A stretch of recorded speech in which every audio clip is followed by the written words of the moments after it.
Sudah lebih dari 20 hari banjir dan tanah longsor menerjang Aceh, Sumatera Utara, dan Sumatera Barat. Bencana ekologi ini sudah meluluh lantakkan permukiman lahan dan kehidupan warga.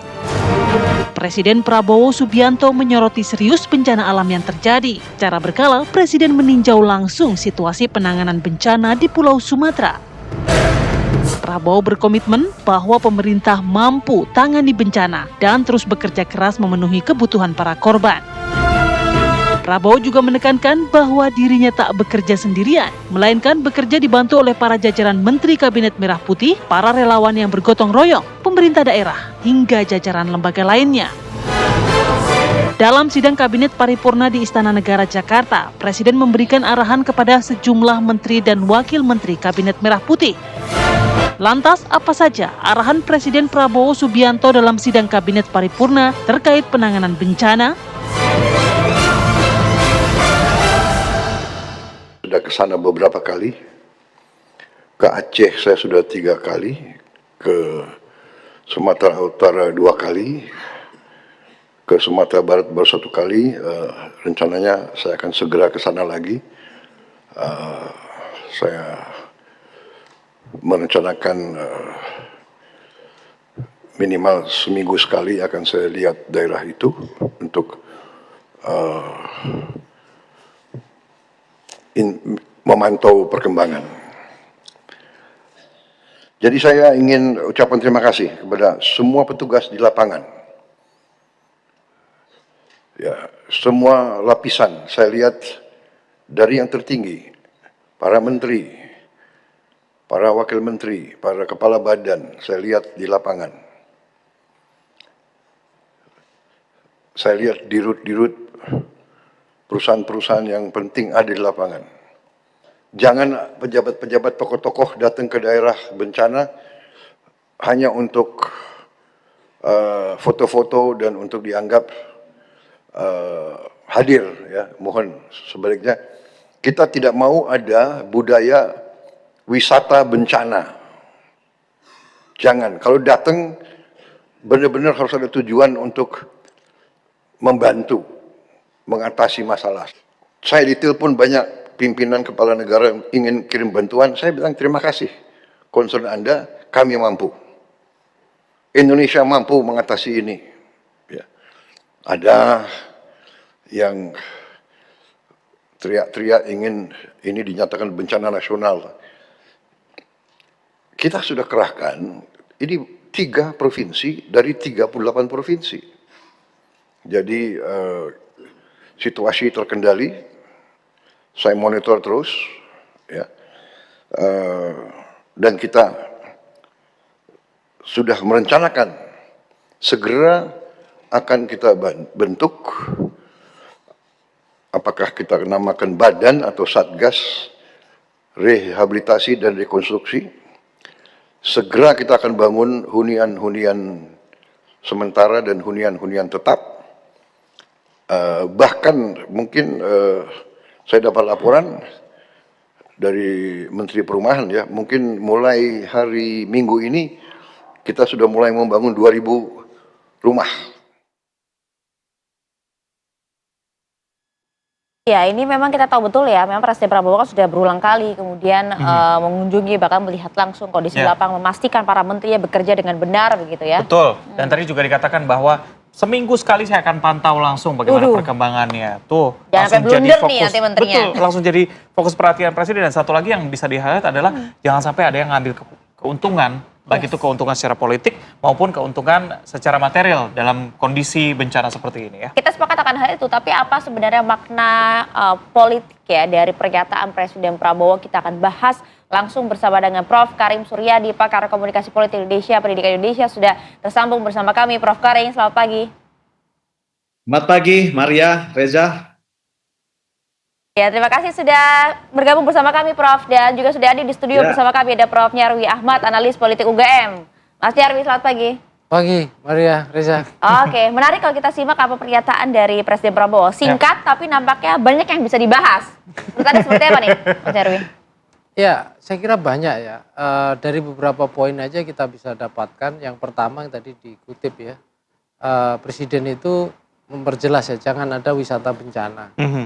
Kan awal-awal ketika bencana terjadi kita tahu gitu ya, itu kan semacam dijadikan tempat ngonten gitu ya. Iris. Walaupun diklarifikasi beberapa ya, misalnya contoh yang dikritik awal termasuk itu Pak Zul gitu ya. Kemudian dijelaskan juga, diklarifikasi. Terus ada juga anggota DPR juga kita tahu gitu ya, dan yang lain. Jadi meluruskan gitu ya, kalau orang datang ke bencana, tempat bencana, ya ini soal, jadi ini kepemimpinan moral sebenarnya dalam presidensi, itu apa yang harus dilakukan, kan gitu. Nah pertama misalnya tadi dijelaskan Pak Prabowo kan, ada masalah, bantu solusinya bagaimana, ya kan, cara-cara mengatasinya bagaimana, karena kalau orang daerah bencana itu kan harus dibantu. Nah itu yang pertama. Yang kedua, yang tadi juga kita lihat gitu ya, kan ditegaskan ya, ada beberapa kepala negara juga kalau nggak salah kan telepon Presiden Prabowo, Iya. Memberikan kemudian bantuan. pengen berikan bantuan. Di situ ada yang menarik sebenarnya, Presiden Prabowo mengatakan Indonesia mampu mengatasi bencana. Tapi kan juga kita bisa lihat juga kalau dari berbagai komen-komen kritis dari netizen gitu ya, itu kan salah satunya penanganan yang lambat dan seterusnya, itu kan muncul. Jadi antara apa yang diharapkan oleh khususnya netizen dan mereka yang di tempat dan melaporkan ya, termasuk melalui berbagai platform media sosial misalnya TikTok dan yang lain, itu kan harapannya terlalu tinggi dan sangat tinggi, karena itu wajar ya dalam kondisi misalnya susah dapat akses ya, mulai dari listrik, sembako, minuman, makanan dan seterusnya gitu, tempat tinggal, Air bersih juga air yang bersih jadi ya fokus dan presiden seterusnya, ya betul. Nah itu mungkin tidak secepat yang diharapkan gitu loh, karena memang medannya Ya susah. kondisinya betul di Ya, lapangan.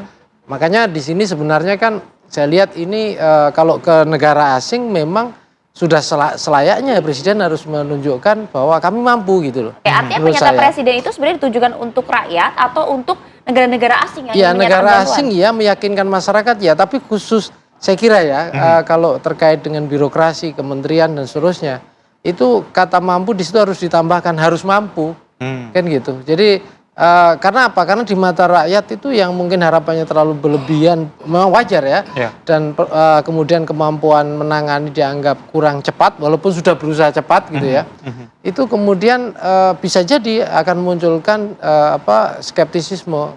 Kok rasanya kurang mampu kan gitu. Jadi kata di sini saya kira memang harus ditunjukkan mampu dan benar-benar mampu gitu. Mampu artinya ini tantangan. Tadi makanya Pak Presiden di awal kan menyatakan terima kasih kepada yang di lapangan bekerja keras. Saya kira itu support moral yang luar biasa di sana kepada kawan-kawan, saudara-saudara kita atau para birokrat yang ada di lapangan, yang memang aparat di lapangan yang kerja keras gitu loh. Dengan medan yang saya kira di mana-mana kalau bencana itu medannya pasti susah gitu loh. Dan bayangkan ini skala luasnya kan luar biasa gitu loh.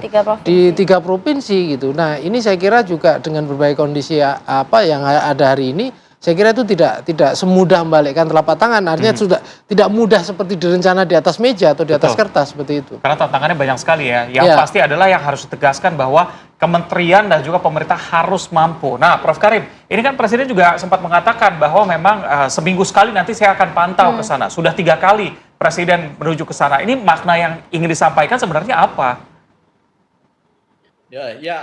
Kemarin saya melihat di kantor ya rapat itu.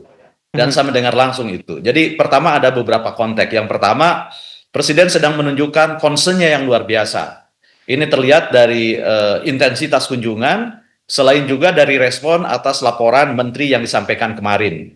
Pertama, tentang menolak disaster spectacles gitu ya. Bencana sebagai tontonan. Ini sebuah pernyataan yang sangat luar biasa hebat.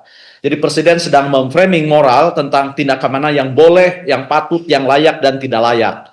Ini sekaligus penolakan Presiden terhadap gaya kepemimpinan yang populisme dangkal, ya, empatisme yang palsu gitu ya. Sebab Presiden ingin kehadiran negara di tempat bencana itu bukan sekedar ada, hadir, terlihat, rekam kamera, rekam video, televisi, dan lain-lain. Tapi Presiden ingin menegaskan bahwa negara hadir dalam kerja. Kenapa begini? Karena ini terkait dengan konteks masyarakat Aceh terutama gitu ya, yang masih dilanda trauma tsunami yang berkepanjangan.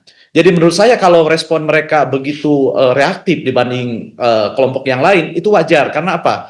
karena mereka punya pengalaman traumatik yang menghadapi bencana tsunami. Jadi bayang-bayang ketakutan itu membuat mereka menjadi tidak sabar menunggu. Meskipun Presiden sudah sangat tepat mengatakan bahwa kami pemerintah tidak punya tongkat tembik busa, tapi akan bekerja keras. Tapi terlepas dari itu, legitimasi negara, kalau kita dilihat dalam konteks komunikasi bencana, itu muncul dari kepercayaan, bukan dari bagaimana negara memperlihatkan unsur-unsur otoritas kekuatannya. Jadi bukan dari jumlah pesawat tempur yang hadir, kemudian jumlah personil yang datang, tapi sesungguhnya legitimasi itu datang dari kepercayaan masyarakat yang terlihat dari pertama kecepatan respon ya, kecepatan respon. Kemudian yang kedua dari empati yang terlihat, dan yang ketiga itu dari kedekatan antara pesan yang terungkap dan narasi yang muncul di lapangan. Nah, memang kita melihat kalau menyaksikan berita-berita terutama dari media mainstream ya, selain medsos, itu ada dua kekuatan yang bertabrakan gitu ya, antara power strength dengan yang narrative reality strength gitu ya. Negara mengatakan mampu, tapi kemudian banyak liputan yang menunjukkan daerah terisolir masih ada, kemudian bantuan datang terlambat, rakyat harus berjalan sekian kilometer untuk mendapatkan bantuan. Nah, itu kan framing yang berbeda. Tapi terlepas dari itu semua, menurut saya hal yang harus disikapi adalah pernyataan bahwa negara mampu itu bersifat kapabilitas responsif gitu ya, kapabilitas responsif terutama dalam hal menghadapi bencana ini. Tapi jangan lupa ini harus juga dibaca sebagai kapabilitas distributif dan regulatif, terutama dalam hal bagaimana mendorong negara mendistribusikan sumber daya yang dibutuhkan, sekaligus bagaimana mengatur tindakan yang boleh dan tidak boleh. Nah, terhadap yang kedua ini kan muncul dalam respon Presiden ketika Menteri Kehutanan menyampaikan laporannya. Berbeda dengan respon Presiden terhadap laporan menteri-menteri lain, tatkala Menteri Juli Antoni menyebut berapa hektar lahan yang sudah diselamatkan, artinya izin dicabut, Presiden langsung menyela dan meminta klarifikasi tentang jumlah yang firm. Menurut saya, ini sebuah pernyataan yang sangat bagus bahwa kata Presiden, Menteri nggak boleh takut. Bila perlu, minta bantuan polisi, tentara, kementerian lain.